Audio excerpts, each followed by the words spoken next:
சமுர்தின்னு பேருக்கு இருந்துச்சு. சமுர்தி வறுமையில் இருக்க எல்லாருக்குமே உதவி செஞ்சுச்சு. ஆனால் மலையகத்தில் எத்தனை பேருக்கு சமுர்தி கிடைச்சிச்சு? கடைசியாக சமுர்தி ஆஃபீஸர் மலையகத்தில் இருக்க ஒரு தோட்டத்துக்கு எப்போ போனாருன்னு விசாரிச்சு பாருங்க. உங்களுக்கு இனிமேல் நாள் கூலி சம்பளம் கிடையாது, ஒரு கிலோக்கு நாங்கள் 60 ரூபா கொடுப்போம், ஒரு கிலோக்கு 80 ரூபா கொடுப்போம்னு சொல்லிட்டு அந்த அடையாளத்தை யார் தீர்மானிக்கிறோம்? அந்த தோட்டத்தில் இருக்க தோட்ட முகாமையாளர். அங்க மலையக தமிழர்களை கணக்கெடுப்புல சேர்த்துக்கலாம்.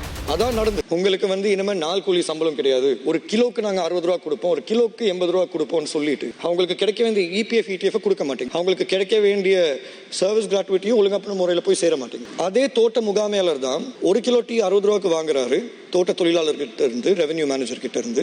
அதே ஒரு கிலோ டீயை தான் வியாழக்கிழமை 200 ரூபாய்க்கு விற்கிறாங்க வெளியே. அப்படி இருக்கும்போது அந்த உழைப்புக்கு ஏற்ற ஊதியம் உங்களுக்கு சரியான முறையில் கிடைக்க மாட்டேங்குது, அந்த அங்கீகாரமும் கிடைக்க மாட்டேங்குது. தயவு செய்து அரசாங்கம் இதை கருத்தில் எடுத்து இது சம்பந்தமான நடவடிக்கை எடுப்பீங்கன்னு நானும் எதிர்பார்க்கிறேன். அஸ்வசுமா வரும்போது அதுல ஒரு பெரிய பிரச்சனை என்னன்னா, தோட்டத்துல வேலை செய்யறவங்களுக்கு கொடுக்க முடியாது. அதே மாதிரி தோட்டத்துல அடையாளம் என்னன்னு தெரியாம இருக்கிற நபர்களுக்கும் எங்களால கொடுக்க முடியாது. அந்த அடையாளத்தை யார் தீர்மானிக்கிறோம்? அந்த தோட்டத்துல இருக்க தோட்ட முகாமையாளர். அது எப்படி? அப்படி இருக்கும்போது நாங்க ஒரு அமைச்சரவை பத்திரம் ஒன்று சமர்ப்பிச்சு அந்த அமைச்சரவை பத்திரம் ஊடாக நாங்க தெளிவா எடுத்து காட்டணும். தோட்டத்துல வேலை செய்யறவங்களும் இதுக்குள்ளார உள்ளடக்கப்பட வேண்டும். கிட்டத்தட்ட 1948 இருந்து 77 வரைக்கும், உண்மைக்கு சொன்னா 2009, ஆனா 77 வரைக்கும் அந்த முழு சமூகத்துக்கே பிரஜா உரிமை கிடையாது. அப்படி இருக்கும்போது எல்லை நிர்ணயம் செய்யப்பட்டது அந்த காலப்பகுதியில். அந்த காலப்பகுதியில் எல்லை நிர்ணயம் செய்யப்படும் போது அங்க மலையக தமிழர்களை கணக்கெடுப்புல சேர்த்துக்கல.